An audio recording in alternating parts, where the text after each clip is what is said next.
હવામાન નિષ્ણાંત અંબાલાલ પટેલ દ્વારા મોટી આગાહી કરવામાં આવી છે। ગાતિલ ઠંડી સાથે કમોસમી વરસાદની આગાહી કરવામાં આવી છે। એક મજબૂત પશ્ચિમી વિક્ષેપ આવી રહ્યો છે। 22 જાન્યુઆરીથી વિક્ષેપની અસર શરૂ થશે તો ગુજરાતમાં 24 અને 25 જાન્યુઆરીએ અસર થઈ શકે છે। પશ્ચિમ સૌરાષ્ટ્રના ભાગોમાં વાતાવરણ પલટાશે તો કચ્છ બનાસકાંઠામાં પણ હવામાન પલટાશે। આ સિઝનનો સ્ટ્રોંગ પશ્ચિમી વિક્ષેપ છે તેવું પણ કહેવામાં આવ્યું છે।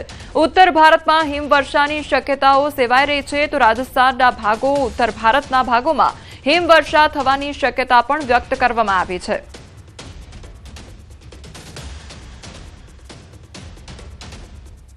હમણાં એક મજબૂત પશ્ચિમ વિક્ષેપ આવી રહ્યો છે આ સિઝનનો, એટલે તેની અસર લગભગ 22 તારીખથી પશ્ચિમ ભારત તરફ થવાની શક્યતા રહેતા ધીરે ધીરે તેની અસર ગુજરાતના ભાગોમાં 24-25 જાન્યુઆરી સુધીમાં આવવાની શક્યતા રહે છે, જેના લીધે એક સાયક્લોનિક સર્ક્યુલેશન ઉત્તર પશ્ચિમ ભાગોમાં બનતા અરબ સાગરનો ભેજ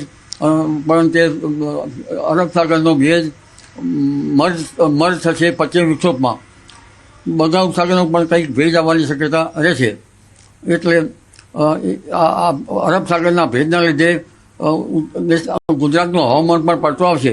દેશના ઉત્તરીય પર્વતીય પ્રદેશો છેક દિલ્હી સુધી અને રાજસ્થાન સુધીમાં ક્યારેક ગાજવીજ સાથે ભારે કમોસમી વરસાદ થવાની શક્યતા રહેશે। કોઈ ભાગમાં 50 મિલીમીટર અને ઉત્તરના ભાગોમાં તો 100 મિલીમીટર જેવો વરસાદ થઈ શકવાની શક્યતા રહેશે। તો ફેબ્રુઆરીમાં 3 વાર હવામાન પલટાઈ શકે છે। હવામાન નિષ્ણાંત અંબાલાલ પટેલની આગાહી સામે આવી છે। ફેબ્રુઆરીની શરૂઆતમાં પણ વાતાવરણ પલટાશે તો વિક્ષેપની અસરથી કાતિલ ઠંડીનો રાઉન્ડ આવશે। 8 ફેબ્રુઆરી આસપાસ વાદળછાયું વાતાવરણ રહેશે। 12 ફેબ્રુઆરીથી ફરી હવામાનમાં પલટો આવશે। 23મી ફેબ્રુઆરીમાં પણ હવામાનમાં પલટો આવી શકે છે। ફેબ્રુઆરીની શરૂઆતમાં પણ હવામાન પલટાશે અને પશ્ચિમ વિક્ષેપ અસર થતાં હાડ કંપાવતી બર્ફીલી ઠંડી આવવાની શક્યતા રહેશે। ફેબ્રુઆરી માસમાં લગભગ શરૂઆતનો ફેબ્રુઆરી માસ 8 તારીખની આસપાસ વાદળવાયુ જણાશે। 12મી ફેબ્રુઆરીથી હવામાનમાં પલટો આવવાની શક્યતા રહેશે। 23મી ફેબ્રુઆરીથી પણ હવામાનમાં પલટો આવવાની શક્યતા રહેશે। સોના ચાંદીએ તમામ રેકોર્ડ તોડી દીધા છે। સોના અને ચાંદીના ભાવ આસમાને પહોંચ્યા છે તો 1 તોલા સોનાનો ભાવ 1.5 લાખે પહોંચી ગયો છે, જ્યારે 1 કિલો ચાંદીનો ભાવ 3,24,000 ને પાર પહોંચી ચૂક્યો છે। તો સોના ચાંદીના ભાવમાં ધરખમ વધારો જોવા મળી રહ્યો છે। તમામ જે રેકોર્ડ છે તેણે તોડી નાખ્યા છે। સોના અને ચાંદીના ભાવ આસમાને પહોંચ્યા છે, ત્યારે 1 તોલા સોનાનો ભાવ અત્યારે 1,50,000 પહોંચ્યો છે, જ્યારે 1 કિલો ચાંદીનો ભાવ 3,24,000 ને પાર પહોંચ્યો છે।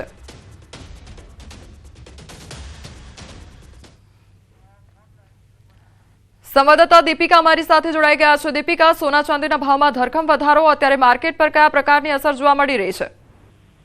બિલકુલ, સોના ચાંદીએ જે પ્રકારે ઇતિહાસ રચ્યો છે તેને લઈને સૌથી મોટી વાત એ છે કે રોકાણકારો માટે અત્યારે કહી શકાય કે ખુશીનો માહોલ છે, પરંતુ બીજી તરફ લગ્નસરાની સિઝન શરૂ થઈ ચૂકી છે અને તેને કારણે ખાસ કરીને સોના ચાંદીના ભાવમાં જે પ્રકારનો ઉછાળો જોવા મળ્યો તેને કારણે ખરીદીનો જે પ્રકારે ટ્રેન્ડ જોવા મળી રહ્યો છે, જૂનું સોનું લઈને લોકો નવું સોનું લેવા જઈ રહ્યો છે તે પ્રકારનો ટ્રેન્ડ હાલ જોવા મળી રહ્યો છે। આ પ્રકારનો જે ઉછાળો છે હજુ પણ વૈશ્વિક બજાર ઉપર સૌથી મોટી હાલ અસર જોવા મળી રહી છે। હજુ પણ વધારો થઈ શકે તેવું નિષ્ણાતોનું માનવું છે। જે પ્રકારે કમુહૂર્તના સમયે જ આપણે સમાચાર આપ્યા હતા, ન્યૂઝ 18 ગુજરાતીએ કહ્યું હતું કે કમુહૂર્ત પૂરા થતાની સાથે જ લગભગ 1.45 ની આજુબાજુ ભાવ જોવાઈ શકે છે। જોકે તેનાથી પણ વધારે 1.50 ની આજુબાજુ ખાસ કરીને સોનાનો ભાવ છે। બીજી તરફ ચાંદી 3 લાખ ને પાર થઈ ચૂકી છે અને હજુ પણ જે પ્રકારે નિષ્ણાતોનું માનવું છે સોનું છે 1.75, જ્યારે ચાંદી છે તે 5 લાખની આસપાસ જોવા મળી શકે છે। જી દીપિકા, સમગ્ર માહિતી બદલ આપનો આભાર।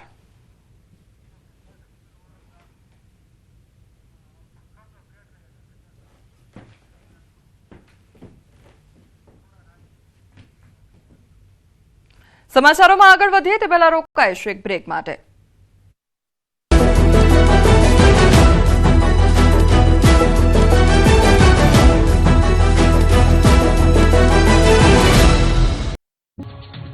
ઠાકોર સમાજે ગુજરાતમાં વિવિધ નિયમોને લગતું બંધારણ ઘડ્યું, જેમાં લગ્નમાં ડીજે વગાડવા પર પ્રતિબંધ મુકાયો, જેને લઈને પણ પાટણ સહિતના ઠાકોર સમાજની વસ્તીમાં ડીજે વગાડતા સંચાલકોમાં રોષ ફાટી નીકળ્યો.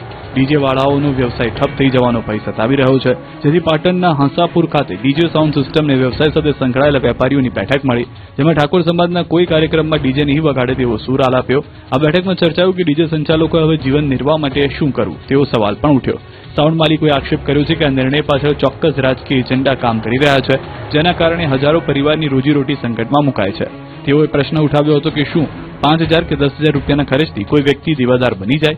સાઉન્ડ સંચાલકોના મતે આ વ્યવસાય સાથે જોડાયેલા 99% લોકો ઠાકોર સમાજના જ છે. આમાં આ પ્રતિબંધ સીધી રીતે ઠાકોર સમાજના યુવાનોના આર્થિક હિતો પર ફટકો છે. ચીમકી આપી કે તમે જો ડીજે બંધ કરાવ્યું તો અમારે દારૂ ગાળવાનું શરૂ કરવું પડશે, કેમ કે તમે ડીજે બંધ કરાવ્યો પણ દારૂ તો બંધ કરાવ્યો નહીં. આ બેઠકમાં ખાસ કરીને કોંગ્રેસ અને સાંસદ ગેનીબેન ઠાકોર સામે ઉગ્ર રોષ વ્યક્ત કરવામાં આવ્યો. ગેનીબેન ઠાકોર પર નિશાન સાધતા સંચાલકોએ યાદ અપાવ્યું હતું કે ડીસામાં જે ભાઈએ ગેનીબેનનું વરઘોડું મફતમાં કાઢી આપ્યું, આજે તેઓ જ આ વ્યવસાયના વિરોધમાં ઉભા છે. આ ઘટનાક્રમને લઈને સાઉન્ડ સંચાલકોએ આગામી ચૂંટણીમાં કોંગ્રેસને વોટ ન આપવાનું આહવાન કર્યું છે. તો આ કોઈ બંધારણ કોંગ્રેસે નથી બનાવ્યું, આ ભાજપે નથી બનાવ્યું. આ સામાજિક બંધારણ હતું ને સામાજિક બંધારણ એટલે નીચેથી લોકોની માગણીથી સમય પરિવર્તિત થાય.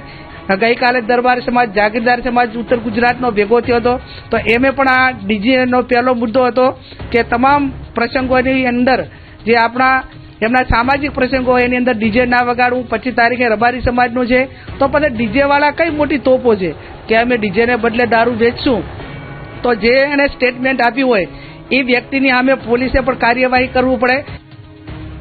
સ્થાનિક સ્વરાજ્યની ચૂંટણી પહેલા ગુજરાતના રાજકારણમાં હવે હલચલ શરૂ થઈ ગઈ છે. પક્ષ પલટાની જાણે મોસમ આવી ગઈ હોય તેમ આમ આદમી પાર્ટીને મોટો ઝટકો લાગ્યો. 2 વર્ષ પહેલા આમ આદમી પાર્ટીમાં જોડાયેલા કરસન બાપુ ભાદરકાને આપથી હવે મોહભંગ થઈ ગયો. હવે આમ આદમી પાર્ટીને અલવિદા કરીને કોંગ્રેસમાં જોડાઈ ગયા છે. ગત વિધાનસભાની ચૂંટણીમાં આમ આદમી પાર્ટીથી માણાવદરથી ચૂંટણી લડનાર કરસન બાપુએ હવે ઝાડુ છોડીને પંજો પકડ્યો. સુરતમાં કોંગ્રેસ પ્રદેશ પ્રમુખ અમિત ચાવડા સહિતના નેતાઓની હાજરીમાં કોંગ્રેસનો ખેસ પહેર્યો.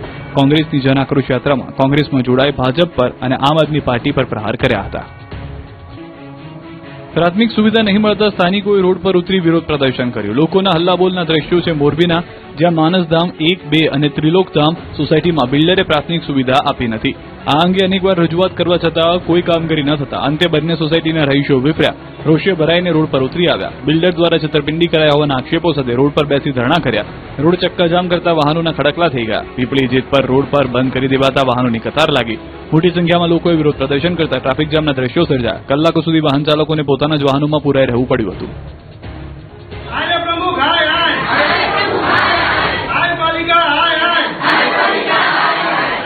સામાન્ય રીતે ભાજપ શાસિત નગરપાલિકા કે મહાનગરપાલિકામાં વિપક્ષના કોર્પોરેટરો વિરોધ પ્રદર્શન કરતા હોય, પરંતુ પાટણના હારીજ નગરપાલિકામાં તો ઉલટી ગંગા વહી. હારીજ નગરપાલિકામાં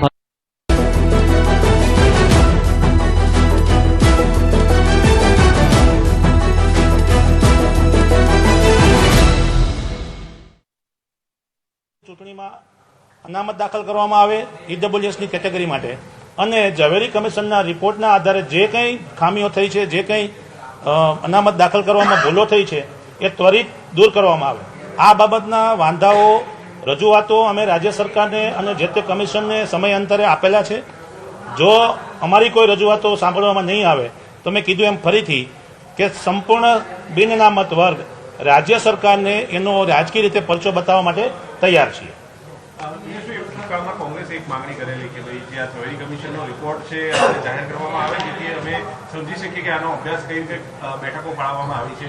બિન અનામત વર્ગની માંગણી એવી છે કે આ જે ઝવેરી કમિશનનો રિપોર્ટ છે એ જાહેર થાય તો સમજી શકાય કે કઈ રીતે આ બેઠકો ફાળવાય છે અથવા નિર્ણય થયો છે. જી બિલકુલ, અમારી સ્પષ્ટ માંગણી છે કે ઝવેરી કમિશનનો રિપોર્ટમાં જે કંઈ ખામીઓ અને ગેરરીતિઓ સામે આવી છે, એટલે ઝવેરી કમિશનનો રિપોર્ટ વાંચવો ખૂબ જ જરૂરી છે. અને ઝવેરી કમિશનના રિપોર્ટના આધારે કોઈ પણ વ્યક્તિ વ્યક્તિગત રીતે કોઈ પણ કેટેગરીમાંથી આવતો ઉમેદવાર હોય, ચાહે એસટી હોય, એસસી હોય, ઓબીસી હોય કે ઈડબ્લ્યુએસનો ઉમેદવાર હોય, એ પોતે પોતાનો વાંધો રજૂ કરી શકે. એ ઝવેરી કમિશનનો રિપોર્ટ જોયા પછી જ ખબર પડી શકે. હું આપને વાત કરીશ કે શેડ્યુલ ટ્રાઇબલના એરિયામાંથી પણ આ મોટો રીતે ગેરરીતિઓ સામે આવી છે કે જ્યાં સીટો ડિક્લેર કરવામાં આવી છે. એટલે જે ઝવેરી કમિશનનો રિપોર્ટ જોયા વગર કોઈ પણ વસ્તુનું આગળ ડિક્લેરેશન ન થાય, છતાં પણ રાજ્ય સરકારે અનામત લાગુ કરી છે. અમે એ બાબતની પણ સરકાર પાસે માંગણી કરીશું કે જેણે આ રોસ્ટર પદ્ધતિઓ દાખલ કરી છે અને ચૂંટણીના વોર્ડની આકારણી કરી છે એની સામે પણ અમને શંકા જાય છે કે એ લોકોએ પણ કોઈ પણ જાતના અભ્યાસ વગર આ પદ્ધતિઓ જાહેર કરી દીધી છે.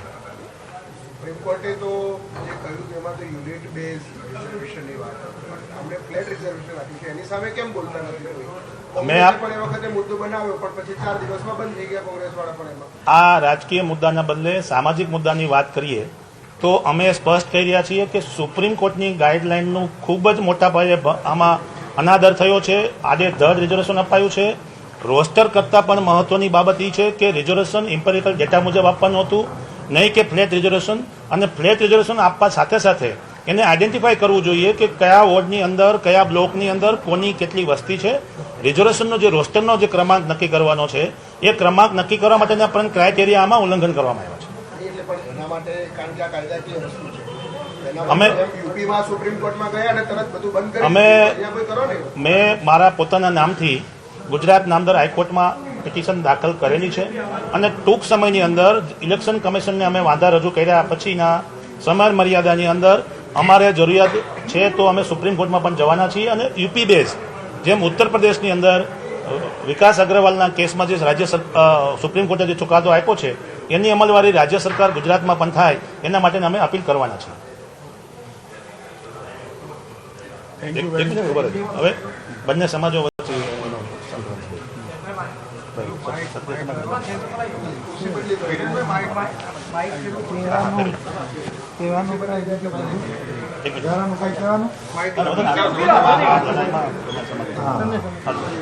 બંને પહેલાથી આપણે પછી તમે પહેલા એટલે એ તમારી રનને